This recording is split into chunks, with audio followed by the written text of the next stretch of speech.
Final presentation before we get to the Q&A, and I'm going to try and curate the hundreds of questions that have come in. Thalia, over to you.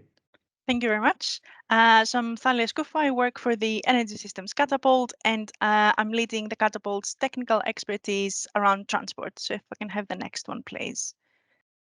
And the next one again. So I'll start by talking a little bit about our approach on how to decarbonize the transport sector, and then I'm going to move on to some examples. So obviously, being the Energy Systems Catapult, looking at transport, so we focus really on that space between where transport meets energy. And we primarily look at road transport, so either that's cars, vans, heavy-duty vehicles, either that's fleets or private consumers.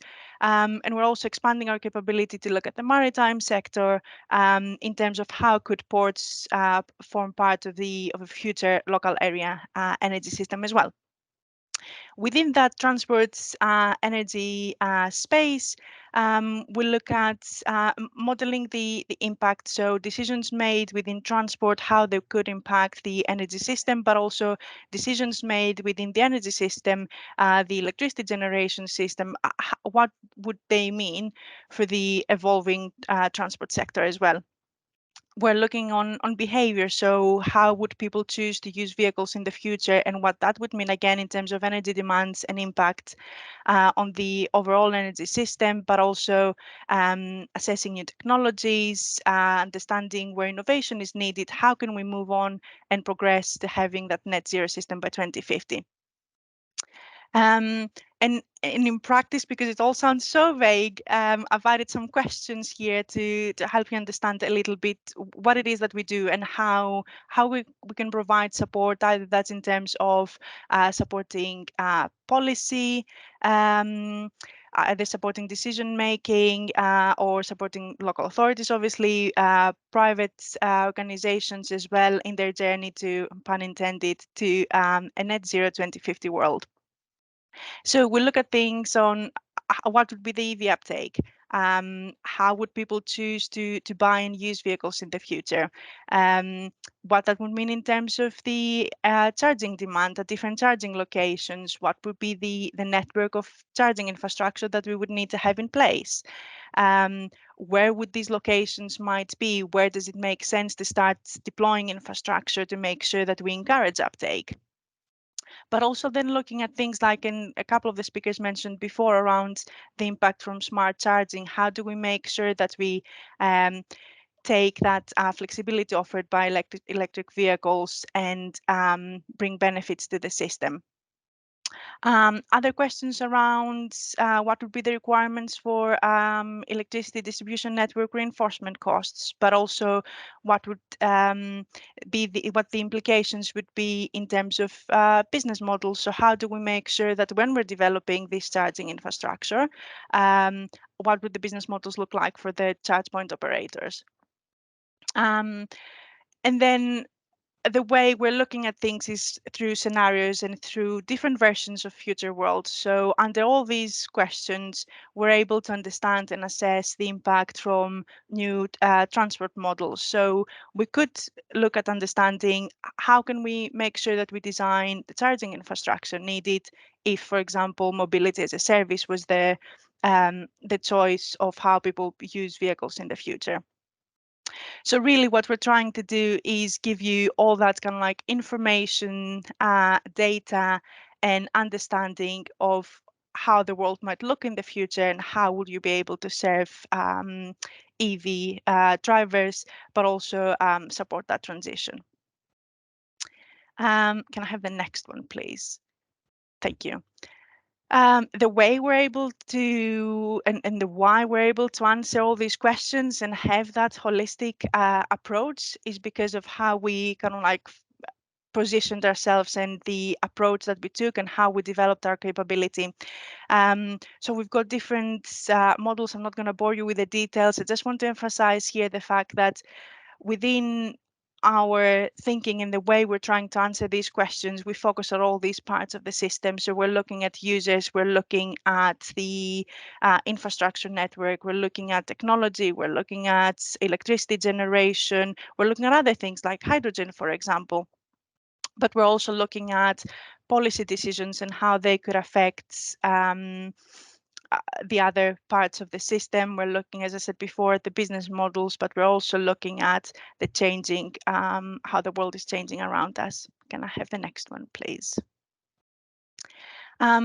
Obviously, we started with more of a national picture in terms of transport, but we now have the capability to start following the same principles and the same approach to look at local areas. So we can have answer the same questions for either kind of like a national view or a local area view. It's up to us how we define that and where we set the boundaries for the local area, but it gives us the opportunity to start looking at other things like differences between rural and urban locations, for example. Obviously, the approach that you would need to follow if you look at a city center would be completely different when you look at small villages scattered around.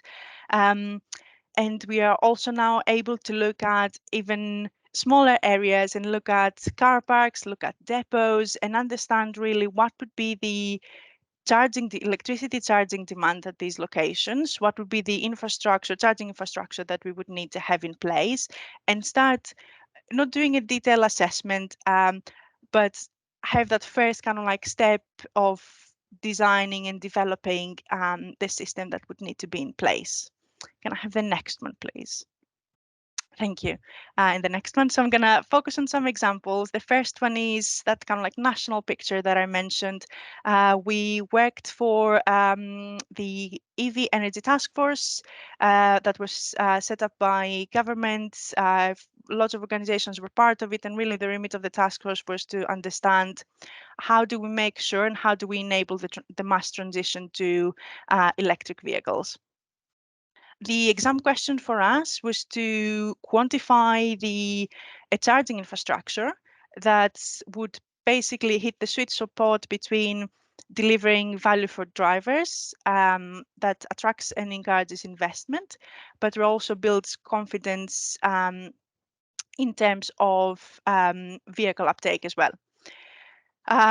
We looked at it from the perspective also of meeting the 2050 targets, meeting the 6th carbon budget. So I did a bunch of constraints there to look at, what the system would look like in the future. So we came up with a set of numbers, but really the message here is that we really need to have bold and aggressive rollouts to meet these targets and to be able to encourage the uptake of electric vehicles. We need to have that infrastructure in place in order to give the confidence to users, but we also need to start thinking at other things like how do we make sure we encourage investment. Charge points not going to suddenly start appearing in certain areas. We need to make sure that really the industry as a whole is moving towards these targets and understand the challenge in front of them. Can I have the next one, please? Thank you. I'm going to stop on 2 messages here. I'm not going to go through all the details. I'll pop the link to the report in the chat as well later. The first one is on the charging infrastructure we would need to have in terms of going out to 2035. And obviously, probably my number is a little bit out of date here on the left-hand side.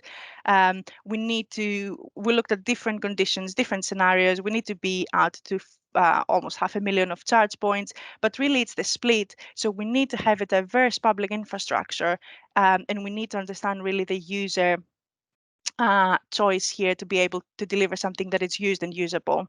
Can I move to the next one, please?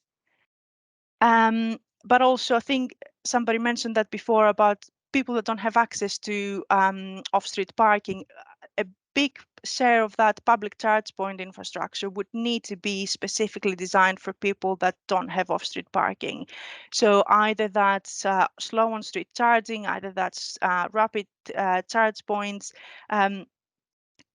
It's an area where we would encourage you to also start focusing on. You're obviously doing it already, but it was one of the big key points of the report. How do we make sure that that's kind of like what we call near home charging is available and is serving user needs. It's only not only looking at consumers, but also looking at fleet vehicles and their requirements as well. Can I move to the next one, please? If you could bring it to a close, Yeah. Thalia, thank you. Okay. Yeah. Quick example. I'm not going to go through all of it. A lot of words on the page, but really we've done a similar assessment for a local area. So that's an easy way to see how we use that same methodology and look at specific locations. A bunch of other things that we would need to consider. Like, for example, availability of off-street parking, how do the local area would move on to zero-emission mobility as well, and also what would be the value, again, for smart charging or vehicle to grid to that local energy system. And I'll stop here. Thank you. Thanks, Thalia. Really, really interesting work. I hope you all agree. We're really, really proud of some of the kind of thinking about the systems questions, which I hope will be really practical elements going forward.